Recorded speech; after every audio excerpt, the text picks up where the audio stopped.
Halo Sobat Simba, kembali lagi di Simba Talk. Simba is fun. Yeay. Halo guys. Oke Sobat Simba, kembali lagi bersama saya Sultan dan kali ini saya kembali ditemani oleh Direktur Digitalisasi dan IT Bapak Ahmad Setio Adi Nugroho. Boleh Pak disapa-sapa dulu Pak, Halo Sobat-Sobat Sobat Simba. Simba, stay cool. Oh, stay cool. Oke. Pertama kali nih Pak, saya Ya. bawa Simba is fun. Boleh nggak sih Pak? Saya tuh pernah denger dulu-dulu. Nah, tapi mungkin ada sobat-sobat Simba yang baru. Nah, ini mungkin belum tahu fun itu apa sih Pak? Simba is fun. Menyenangkan kah atau apa? Boleh nggak sih Pak di kulik-kulik dulu itu fun itu apa ya? Ya, ini slogan lama sebenarnya, teman-teman. Jadi saya juga harus nginget-nginget lagi. Tapi kan yang namanya apa itu? Kita nyebut apa? Tagline atau apa? Tagline, Tagline, ya, iya. tagline bisa. Yang namanya tagline itu kan memang harus diingat ya. Tapi kalau fun itu apa? Yang jelas, mudah-mudahan saya inget nih. F-nya itu fast. Jadi fast itu artinya cepet ya. Jadi Simba nggak membuat teman-teman lama dalam apa namanya bekerja dengan Simbanya itu sendiri. Jadi cepat. Terus kemudian U-nya itu apa ya Sultan ya? Saya lupa U-nya. Wah, Bapak lupa. Kan kalau saya ingat-ingat boleh, Pak. Iya, apa tuh U-nya? U-nya tuh user friendly gitu. User friendly, betul sekali. Nah, user friendly itu maksudnya ya sebagaimana yang selalu kita gaungkan ke teman-teman, Simba itu harus mudah untuk digunakan ya. User friendly kan pada prinsipnya seperti itu. N-nya itu memang agak sedikit nyeleneh karena N-nya itu sebenarnya integrated.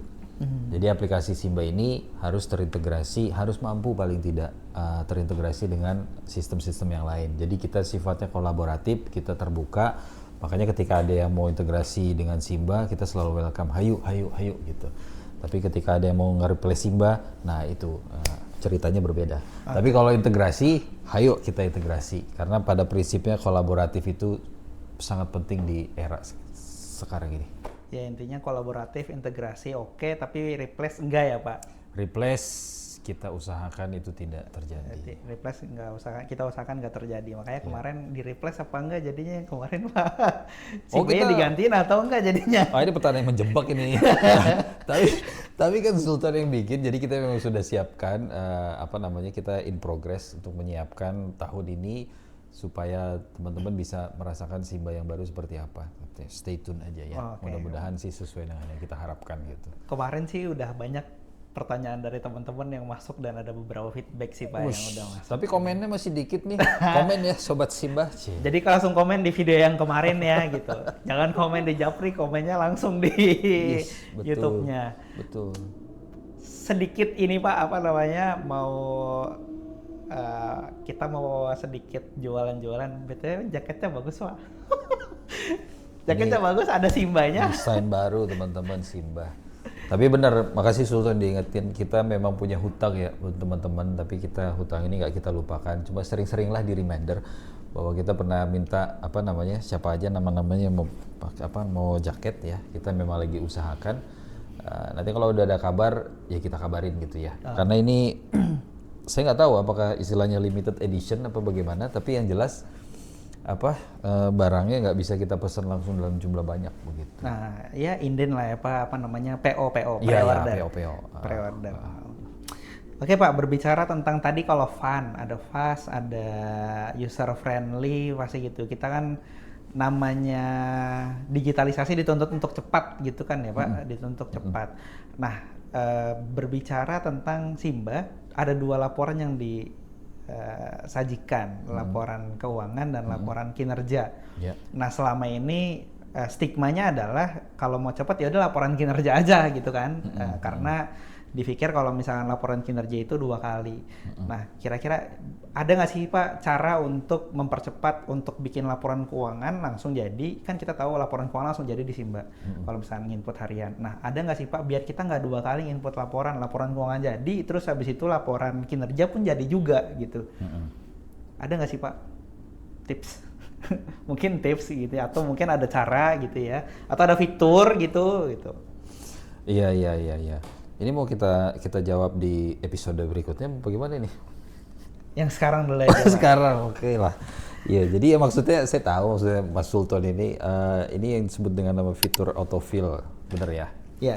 Ya, jadi teman-teman kita memang punya fitur autofill, baru tahun ini ya kita usahain ada gitu ya. Nah, fitur autofill ini akan membantu para teman-teman sebagai operator Simba untuk bisa tidak susah untuk input laporan kinerja. Karena basisnya itu adalah laporan keuangan. Jadi kalau inputan Simbanya udah bagus, terus kemudian di closing setiap hari, closingnya nggak ada yang kurang gitu ya, nanti fitur autofill ini bisa dapat digunakan. Tapi memang batasannya masih hanya seputar yang angka-angka rupiah atau nominal aja. Gitu. Kita belum menambahkan fitur autofill yang misalkan berapa banyak sih Muzaki, berapa banyak Munfik, katakanlah saya nggak tahu ada apa enggak, tapi berapa banyak Mustahik, penerima manfaat dan lain sebagainya. Nah itu kita akan tambahkan kemudian. Tapi sekarang kita akan mulai dengan yang sifatnya nominal dan itu ngambilnya dari laporan keuangan. Jadi nggak ada bedanya tuh antara laporan keuangan dengan kinerja. Gitu. Oh gitu, jadi istilahnya sekali input harian langsung jadi tuh 2 laporan gitu ya kalau pakai fitur autofill ini. Betul, jadi siklusnya laporan harian, aktivitas harian, terus kemudian ke mana closing, kemudian nanti muncul kan laporan keuangan untuk kemudian divalidasi, itu silahkan teman-teman lakukan itu. Nah begitu laporan keuangannya udah oke, nanti masuk ke laporan kinerja, hanya tinggal klik autofill aja, itu nanti keisi semua gitu. Nah gitu. Harusnya bisa demo ini ya Pak, harusnya. Bisa, seperti biasa demo dengan beliau. Iya bisa. Jadi langsung tanya. Jadi Sobat Simba boleh tuh kalau misalnya mau dicoba-coba terkait dengan fitur autofill bisa langsung dicoba aja ya Pak di Simbanya. Iya, kalau misalnya mau demo-demo boleh dikasih tahu juga ke kita kalau misalnya mau pakai fitur-fitur demo itu tersebut. Nah jadi kira-kira apa yang keuntungan kita pakai fitur autofill?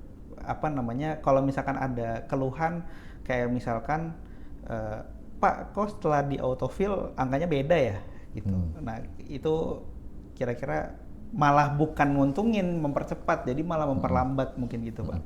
Pokoknya aturan dasarnya adalah kalau teman-teman belum menggunakan laporan keuangan atau closing dengan benar ya katakanlah begitu, itu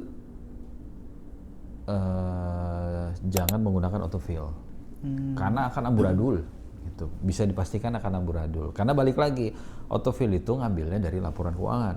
Kalau laporan keuangannya belum benar ya artinya ya siap-siap aja kalau itu dipakai, kemudian laporan kinerjanya ya tapi laporan kinerja atau autofill yang nanti muncul di laporan kinerja itu merepresentasikan dari laporan keuangan teman-teman.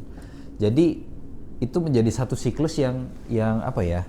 Ya pada akhirnya kalau ujungnya jelek itu pasti akan kelihatan dari salah satu prosesnya itu yang dari awal terus kemudian closing segala macam itu pasti ada yang salah di situ. Jadi bisa dicek di bagian mananya. Nah itu nanti ya kalau misalkan ada yang nggak sesuai ya itu bisa di ini. Tapi kalau misalkan balik lagi nih, kalau misalkan sebenarnya laporan keuangannya udah benar, terus kemudian begitu masuk di laporan kinerja, kok ini angkanya nggak benar gitu kan? Nah saatnya lapor ke Mas Sultan. Intinya ujung-ujungnya lapor ke Mas Sultan gitu. Nah, jadi Sultan lapor ke saya pasti kan. Iya Pak ini fiturnya nggak bener gitu kan. Tinggal yang ngerjain siapa? Ngerjain Bapak lagi. Saya udah transfer ke beliau ini. Aduh, iya. Jadi pada intinya ya inputnya harus betul sehingga untuk menjadi output yang bagus adalah gimana caranya inputnya itu bagus gitu ya. Iya. Jadi kalau misalkan outputnya nggak bagus, berarti ada yang salah di inputnya gitu kan. Iya, betul. Bisa nggak sih Pak saya langsung ngomong aja kalau misalkan nggak benar, Mas Sultan ini nggak benar, inputnya salah gitu.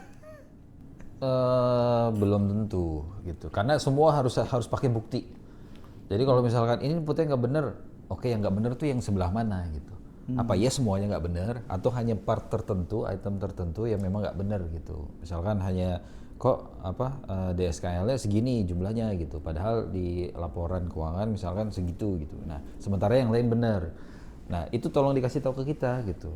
Jangan apa namanya, wah ini nggak bener nih. Ya kalau gitu kita juga jawab, udah kok udah bener gitu. Nanti kan bahasa nggak bener, udah kok udah bener, udah nggak bener. Ya gitu aja terus ya. Gitu aja terus ya kalau misalnya kita nggak tahu datanya seperti apa karena datanya punya mereka kan. Betul betul. Jadi biasakan ngasih ke kita bukti. Tapi memang apa boleh aja ngasih apa notif ke kita misalkan ini ada problem ya sama ininya. Ya kita pasti akan ngerespon ya seperti apa problemnya. Buktinya mana bukti atau bisa di screenshot kan nggak atau di videokan lah gitu kan supaya kita bisa tahu prosesnya teman-teman seperti apa. Nanti kita bantu cek di sini. Kalau emang benar ya nanti kita perbaiki. Tapi kalau salah ya biasanya kita juga akan tahu tuh ujung-ujungnya. Oh ini ternyata ini yang keliru, kode akunnya keliru segala macam gitu. Biasanya itu yang terjadi. Iya. Kemarin saya sih udah sempat udah sempat uji coba dengan beberapa basis daerah dan itu sih udah oke sih. Aman ya? Aman kelihatannya gitu. Dan mungkin ketika ada sih yang beda Pak. Jadi misalkan dari 2 daerah atau dari 3 daerah misalkan ada satu yang mungkin bilang ini nggak sama nih. Tapi ternyata udah terjawab juga sama dia bahwa ada kode akun yang salah. Gitu. Jadi dia udah notice duluan kalau misalkan ada kode akun yang salah memang di situ. Jadi kesimpulannya approve atau bisa langsung dipakai atau harus nunggu dulu Pak sampai benar-benar selesai semua settle baru bisa dipakai itu autofill-nya. Kalau pakai aja, yang jelas memang ada beberapa sumber data, tapi kalau sumbernya rupiah itu kita sekarang udah bisa dipakai. Dan biasanya kalau misalkan ada tambahan kayak misalnya tadi ya muzaki, mustahik atau bahkan jumlah amilnya berapa, ya sertifikasi berapa, itu pada saat nanti kita tambahkan ketika teman-teman klik autofill yaitu akan langsung keisi. Jadi tanpa kita harus ngasih tahu ini udah jalan loh gitu. Nah itu biasanya kalau nanti pada saat melakukan pelaporan klik autofill angkanya udah ada, biasanya itu karena kita sudah menambahkan fiturnya. Gitu. Iya. Berarti selalu dinotif nanti ya Pak sama ke teman-teman operator di daerah mungkin ya kita selalu notif kalau misalnya ada pembaharuan. Kalau notifikasi memang menjadi prosedur kita ya karena kita harus sosialisasi juga setiap kali ada perubahan gitu ya. Tapi kalaupun enggak kita lupa karena cukup riuh misalkan di sini atau mungkin telat ya teman-teman tetap akan bisa melihat itu ya melihat perubahan itu. Tanpa harus mengubah proses yang selama ini berjalan gitu. Makanya itu Simba is fun tadi user friendly ya itu. User friendly dan fast tadi ya Pak. Iya. Karena kan poinnya fast tadi karena cepat biar ketika kita input langsung 2 laporan jadi gitu ya tanpa harus kita kerja 2 kali atau 3 kali atau bahkan beberapa kali gitu. Jadi cukup sekali input closing 2 laporan jadi gitu. Teman-teman boleh protes kalau misalkan belum mudah. Tapi nanti kita akan challenge. Gitu. Oke, berarti teman-teman boleh protes juga kalau misalkan emang dirasa Simbanya belum mudah. Protesnya ke saya gitu. Apa langsung ke Bapak justru boleh. Boleh kan nomor saya kan udah pada tahu ada di grup juga, silakan. Iya boleh protes di grup, boleh protes di kolom komen juga boleh. Jadi silahkan diisi-isi kolom komennya atau bisa di grup atau bahkan bisa langsung ke Japrika kita gitu ya Pak terkait dengan fast tadi atau user friendly kalau misalnya ada komplain itu boleh banget untuk di notice kitanya gitu karena kita gak setiap itu ya Pak untuk monitor kadang-kadang kita taunya dari daerah gitu ya. Betul. Gitu kadang-kadang ada beberapa hal yang itu jadi kita taunya dari daerah. Ya berarti udah approve nih ya Pak. Approve dengan catatan yang mungkin yang bisa dilakukan autofill sekarang ya itu tadi yang ada nominalnya gitu pengumpulan dan penyaluran. Betul. Ya pengumpulan dan penyaluran halaman 2 dan halaman 4 berarti ya halaman 2 dan halaman 4. 2 dan 4 iya. Sebenarnya ada nominal yang satu lagi itu kan yang off balance sheet ya. Iya. Tapi itu sumbernya bukan laporan keuangan kan? Iya, sumbernya bukan laporan keuangan. Jadi di notis ya, yang maksudnya nominal ada 3 sebenarnya di laporan kinerja, bagian pengumpulan, penyaluran dan off balance sheet. Tapi untuk kali ini mungkin autofill hanya bisa di 2, yaitu adalah di pengumpulan dan di penyaluran halaman 2 dan halaman 4. Gitu. Begitu Sobat Simba, jangan lupa untuk ikuti keseruan kita di episode-episode berikutnya dan jangan lupa untuk komen jikalau ada hal-hal yang perlu kita bahas di Simba Talk ini. Dan jangan lupa untuk like dan subscribe channel ini dan tentunya share jikalau memang dirasa kegiatan atau Simba Talk ini bermanfaat.